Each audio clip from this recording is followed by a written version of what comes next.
Hello दोस्तों, स्वागत है आपका अपने YouTube channel popular study point में। आज हम लोग क्लास 10th के चैप्टर प्रायिकता के जो एक्सरसाइज 15.1 है, एक्सरसाइज 15.1 के कुछ छूटे हुए सवालों को सॉल्व करेंगे। इससे पहले मैंने 1 से 12 नंबर तक के क्वेश्चन को सॉल्व कर लिया है। उसके बाद जो शेष बचे क्वेश्चन हैं, मैं कोशिश करूँगा कि जहाँ तक हो सके वीडियो लंबा ना हो और मैं उसे सॉल्व कर दूँ। तो आज हम लोग चर्चा करेंगे प्रश्न संख्या 13 पे।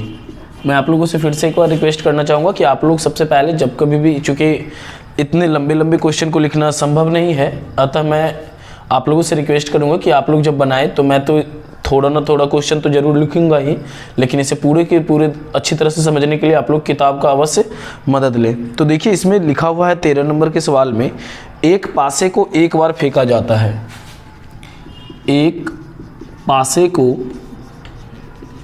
एक बार फेंका जाता है, एक बार फेंका जाता है। तो समझिए पासा, जिसको हम लोग कहते हैं डाइस, पासा दैट मीन्स डाइस। जो लूडो का डाइस होता है, जब हम लोग लूडो खेलते हैं तो उस पर अंक लिखा गया होता है 1, 2, 3, 4, 5 और 6। मतलब किसी भी डाइस में केवल 6 अंक तक ही अंकित होता है, मतलब उस पर 6 अंक तक ही लिखा होता है। निम्नलिखित को प्राप्त करने की प्रायिकता ज्ञात करें। आपके सवाल में जैसा कि मैंने आप लोगों को पहले भी, इससे पहले वाले भी वीडियो में बताया है, और यदि आपने पहला वाला वीडियो नहीं देखा है तो आपसे रिक्वेस्ट है कि मैं लिंक डिस्क्रिप्शन में दे दूंगा और आप इससे पहले प्रायिकता के सभी प्रश्नों को देख लें, ताकि आपको किसी भी तरह की कोई परेशानी ना हो।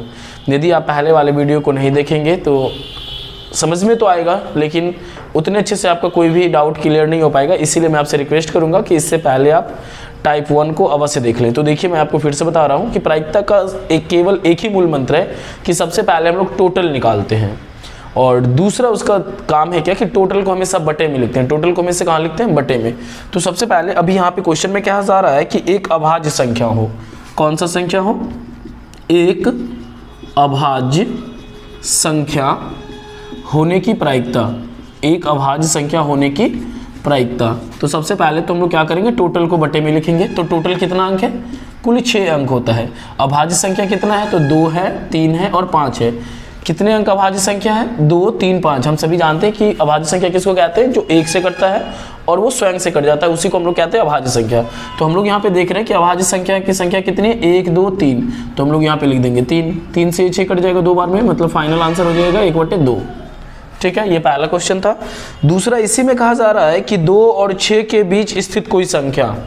ये पहला था। दूसरा है 2 और 6 के बीच, 2 और 6 के बीच, 6 के बीच स्थित संख्या।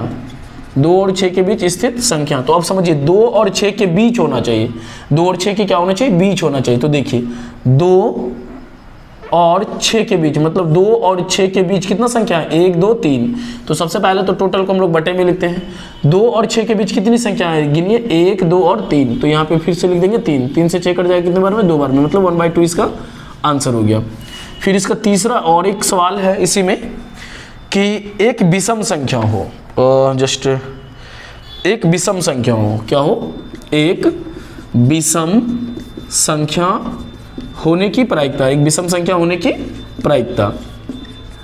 तो समझना है, टोटल को तो हम लोग सबसे पहले बटे में लिखते हैं। टोटल कितना है? 6। हम सभी जानते हैं कि जितने भी दिए गए संख्या होते हैं उसमें आधा सम और आधा विषम संख्या होता है। ऐसे भी आप लोग देख लीजिए, आधा सम और आधा विषम संख्या है या नहीं? 1 विषम संख्या, 3 विषम संख्या, 5 विषम संख्या। तो टोटल संख्या कितना हो गया? 1, 2, 3। तो फिर से आप लिख दीजिए 3 कट गया कितने बार में? 2 बार में, मतलब इसका फाइनल आंसर हो गया 1/2। इस तरह से 13 नंबर का सारा क्वेश्चन कंप्लीट हो गया। ठीक है, अब हम लोग देखते हैं 14 नंबर का सवाल। 14 नंबर का सवाल है कि 52 पत्तों की अच्छी प्रकार से फेंटी गई एक गड्डी, 52 पत्तों की अच्छी प्रकार से फेंटी गई गड्डी, ठीक है, फेंटी गई गड्डी में से एक पत्ता निकाला जाता है। निम्नलिखित को प्राप्त करने की प्रायिकता ज्ञात करें। हम सभी जानते हैं यहाँ पे बात हो रहा है ताश की गड्डी की, तो खास करके जो लोग ताश खेलते होंगे उन्हें तो आइडिया होगा ही कि ताश के गड्ढे में कितना इक्का होता है, कितना क्या क्या, पता नहीं, मुझे तो ये इसका कोई आइडिया नहीं है क्योंकि मैंने कभी आज तक ताश छुआ भी नहीं है, तो इसका मुझे कोई आइडिया नहीं। लेकिन आप लोगों में से कोई बात नहीं, मैं ऐसे ही आप लोगों से मजाक कर रहा हूँ। सपोज यदि आपको इस तरह का कोई भी सवाल देता है तो सबसे पहले आपको यह जानना होगा कि इस 52 पत्ती के एक ताश के गड्ढे में फॉर एग्जाम्पल लाल रंग का बादशाह कितना होता है, लाल रंग का तस्वीर वाला पत्ता कितना होता है, हुकुम का पत्ता कितना होता है। तो ये सारे के सारे चीज़ आपको याद करने होंगे कि एक ताश के गड्ढे में कितने ये सब होते हैं। तो पहला इसमें लिखा हुआ है कि सबसे पहले तो हम सभी जान गए कि एक जो टोटल जो पत्ती हो गया ताश का, वो टोटल पत्ती कितना हो गया 52, दैट मीन्स 52 हो गया। अब इसमें से आपको कहा जा रहा है कि लाल रंग का बादशाह होने की प्रायिकता, देखिए लाल रंग के बादशाह होने की प्रायिकता, याद रखना है इस प्रायिकता एक सबसे आसान चैप्टर होता है, इसीलिए इसको केवल समझना है, कुछ भी नहीं करना है। टोटल सबसे पहले हमको कहाँ लिखना है, बट्टे में लिखना है। तो टोटल कितना हो गया बट्टे में 52। अब यहाँ पे कह रहा है लाल रंग का बादशाह, तो हम सभी इसे अच्छे से याद कर लेंगे कि 52 पत्ते में केवल 2 लाल रंग का बादशाह होता है। कितना बादशाह होता है, 2 रंग, कितने मतलब संख्या होते हैं पत्तों के लाल रंग के बादशाह का, तो 2 पत्ता होता है। 52 पत्ते में लाल रंग के बादशाह की संख्या कितनी होती है, 2 होती है। तो आप ऊपर में लिख दीजिए 2। अब इसे डिवाइड कर लीजिए कितने बार में, तो ये कट जाएगा 2 दूना 4 और 2 छक्के 12, मतलब 26 बार में। दैट मीन्स 1/26 इसका क्या हो गया, आंसर हो गया। 1/26 क्या हो गया, इसका आंसर हो गया। अब हम लोग देखते हैं दूसरा नंबर है, इसी में एक फेस कार्ड अर्थात तस्वीर वाला पत्ता, एक फेस कार्ड अर्थात तस्वीर वाला पत्ता, अर्थात तस्वीर वाला पत्ता होने की प्रायिकता। तो सबसे पहले तो हम सभी जानते हैं कि टोटल को कहाँ लिखते हैं, एक फेस कार्ड ना, टोटल को हम लोग लिखते हैं 52। यहाँ पे देखिए 52 पत्ता है टोटल, और एक पूरा का पूरा मतलब उसमें जितना तस्वीर वाला पत्ता होता है वो तस्वीर वाला पत्ता होता है 12। कितना होता है, 12 होता है। तो आप इसको डिवाइड कीजिए, 2 से डिवाइड कीजिए, 2 छक्के 12, और 2 से डिवाइड करेंगे तो 2 दूनी 4, 2 छक्के 12, और फिर ये 2 से डिवाइड हो जाएगा 2 तिया 6 और 13 दूनी 26, मतलब फाइनली इसका आंसर हो जाएगा 3/13। ठीक है ना, मतलब यदि हम लोग 4 से इसे डिवाइड करते तो 3 चौके 12 और 13 चौके 52, 3/13 इसका क्या हो गया, आंसर हो गया। और भी इसके कुछ क्वेश्चंस को सॉल्व करूंगा। चलिए पहले इन सभी को मैं मिटा दे रहा हूं। हम लोगों ने 2 नंबर तक के क्वेश्चन को सॉल्व कर लिया है। आप सभी से रिक्वेस्ट है कि आप सभी वीडियो को अंत तक देखिए। इसमें 2 क्वेश्चन बहुत ही इंपॉर्टेंट है जो मैं आप लोगों को आगे बताने वाला हूँ, वो हर बार अक्सर एग्जाम में पूछे ही जाते हैं। तो चलिए हम लोग पहले तीसरा नंबर देखते हैं। तीसरा नंबर है लाल रंग का तस्वीर वाला पत्ता।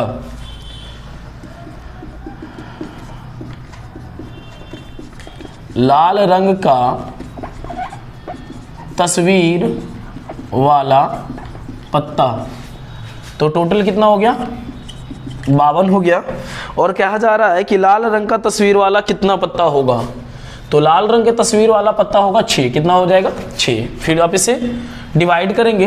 याद रखना ये सब आपको याद करना पड़ेगा। मैं आपसे फिर से कह रहा हूँ कि लाल रंग के तस्वीर वाला पत्ता कितना होता है, फिर क्या कहते हैं फेस कार्ड वाला पत्ता कितना होता है, क्योंकि इसे आप जब तक याद नहीं रखेंगे तो आपसे ये सवाल बनना नहीं है। तो इसीलिए आप लोग क्या करेंगे, इस तरह के सवाल में कम से कम यह याद रखेंगे कि कितने लाल रंग का बादशाह होता है, फिर कितना इक्का होता है, ये सब आप लोगों को याद करना ही पड़ेगा।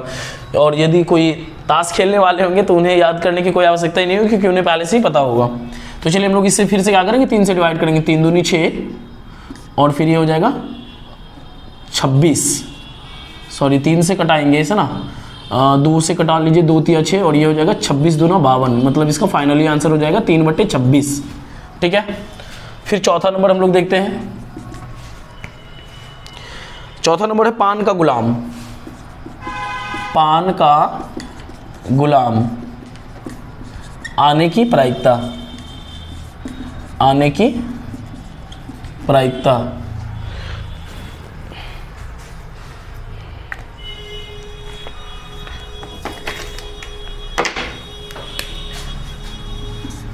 तो टोटल कितना है 52, और पान का जो गुलाम होता है पूरे 52 पत्ते में उसकी संख्या होती है 1, तो ये हमारा आंसर हो गया। पान का जो गुलाम होता है केवल कितना होता है, एक होता है। फिर अगला सवाल देखेंगे हम लोग। अगला सवाल है हुकुम का पत्ता। कौन सा पत्ता? हुकुम का पत्ता। हुकुम का पत्ता।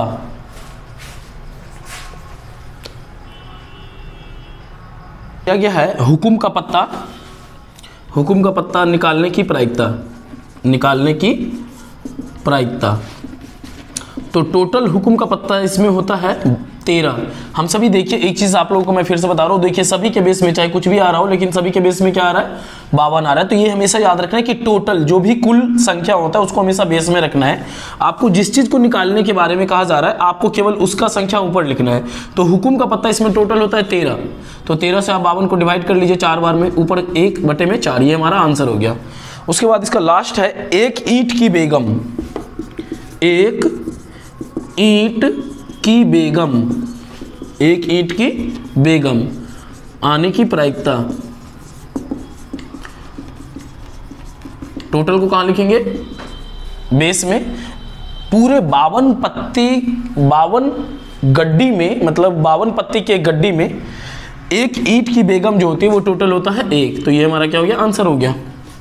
ठीक है, अगला हम लोग देखेंगे। अगला प्रश्न 14 नंबर हो गया। अभी हम लोग देखेंगे अगला प्रश्न 15 नंबर का। चलिए, ये 15 नंबर उतना इंपॉर्टेंट नहीं है, बट हम लोग 16 नंबर और 17 नंबर क्वेश्चन देखते हैं, जो कि अभी मैंने आपको थोड़ी देर पहले बताया था कि ये काफ़ी इंपॉर्टेंट है। तो हम लोग आज बात करेंगे पेज क्वेश्चन नंबर 16 और 17 के बारे में। और ये वीडियो थोड़ा लंबा होता जा रहा है, लेकिन आप लोग वीडियो को अंत तक देखिए ताकि आप लोगों का कोई भी प्रश्न प्रायिकता के चैप्टर से ना छूटे। प्रश्न संख्या 16 नंबर हम लोग देखेंगे। देखिए, इस प्रश्न को मैं एक बार पढ़ के आपको बता दे रहा हूँ। लिखा हुआ है कि किसी कारण 12 खराब पेन 132 अच्छे पेनों में मिल गए। केवल देखकर यह नहीं बताया जा सकता है कि कौन पेन खराब है या अच्छा। इस मिश्रण में से एक पेन यादृच्छिक निकाला जाता है। निकाले गए पेन की अच्छा होने की प्रायिकता ज्ञात करें। तो देखिए, इस सवाल में कहा जा रहा है कि सपोज कीजिए, इस क्वेश्चन को पहले अच्छे से हम लोग समझते हैं। मान लीजिए कि आप किसी दुकान पे पेन खरीदने के लिए गए और वह आदमी आपको क्या करेगा, वह दुकानदार आपको इस तरह से पेन लगा के दे देगा। आप उससे कहेंगे कि मुझे 144 पेन चाहिए, तो वो आपको इस तरह से मार्कर का, दैट मीन्स पेन के कवर को लगा के आपको दे देगा 144 पीस पेन। लेकिन उसमें, उस पेन में 12 पेन खराब रहेगा, जो कि आपको देखने से बिल्कुल नहीं पता चलेगा कि वह खराब है। लेकिन सपोज कीजिए कि इसके अंदर का ये नीब ही नहीं होगा वैसे 12 पेन में। लेकिन वो दुकानदार क्या किया, इस पेन में तो 12 नीब नहीं है, लेकिन वो ऐसे ढक्कन लगा के आपको दे देगा कि आप ले जाओ। तो ये 12 पेन तो आपका खराब रह गया, क्योंकि इस 12 पेन में तो इसका नीब है ही नहीं। तो ये 12 पेन तो आपका खराब रह गया। लेकिन आपको वो टोटल कलम कितना दिया, 144 कलम आपको टोटल दिया। तो आप इसमें पहले समझ लीजिए कि आपके पास कुल कलम कितना आया, 144। तो आप पहले लिखेंगे कुल कलम, कुल कलम, या फिर क्या दिया है, हाँ कुल पेन लिखा हुआ है तो आप कुल पेन ही लिखे, कोई दिक्कत नहीं है। कुल पेन, जिसमें कुल पेन में आपको कुछ अच्छा भी मिला और कुछ खराब भी मिला, कुछ अच्छा भी मिला और कुछ खराब भी मिला। तो अच्छा कितना मिला आपको, 132, और खराब कितना मिला, 12। तो टोटल पेन आपके पास कितना हो गया, 144। ठीक है, आपको जो मिला 144 पेन मिला। भले ही आपने पेन को उस समय खोल के चेक नहीं किया, जिसकी वजह से आपको वो 12 खराब पेन दे दिया, लेकिन अभी आपके पास प्रेजेंट टाइम में टोटल पेन है कितना, 144। इसमें कहा जा रहा है कि इस मिश्रण में से एक पेन यादृच्छिक निकाला जाता है। निकाले गए पेन की अच्छा होने की प्रायिकता ज्ञात करें। निकाले गए पेन की अच्छा होने की प्रायिकता, निकाले गए पेन की अच्छा होने की प्रायिकता। तो सबसे पहले देखिए टोटल पेन कितना हो गया। हम सभी जानते हैं कि प्रायिकता में सबसे पहले हम लोग टोटल लिखते हैं। तो टोटल पेन कितना हो गया, 144। कौन सा पेन निकालना है, अच्छा। तो अच्छा संख्या कितना है, 132। ठीक है, आप इसे 4 से डिवाइड कर लीजिए, 4 तिया 12 और 4 तिया 12। ठीक है, 4 से इसको डिवाइड कर लीजिए, 4 तिया 12 और 4 छके 24। ठीक है, और भी ये 3 से कटेगा, 11 या 33 और 12 या 36, दैट मीन्स टोटल हो गया 11/12। इसका क्या हो गया, फाइनल आंसर हो गया, है ना। आशा करते हैं कि आप लोगों को यह वीडियो अवश्य पसंद आया होगा। क्योंकि यह वीडियो काफ़ी लंबा हो गया तो मैं कोशिश करूंगा कि फिर से तीसरा वीडियो प्रायिकता के जरूर मैं बनाऊं, ताकि आपका प्रायिकता का पूरा चैप्टर कंप्लीट हो जाए। आशा करते हैं कि आप लोग को यह वीडियो अच्छे से समझ में आया होगा। यदि यह समझ में आया होगा तो प्लीज़ आप अपने दोस्तों में इसे अवश्य शेयर करें, ताकि उनके भी एग्जामिनेशन की तैयारी काफ़ी अच्छे से हो सके। धन्यवाद।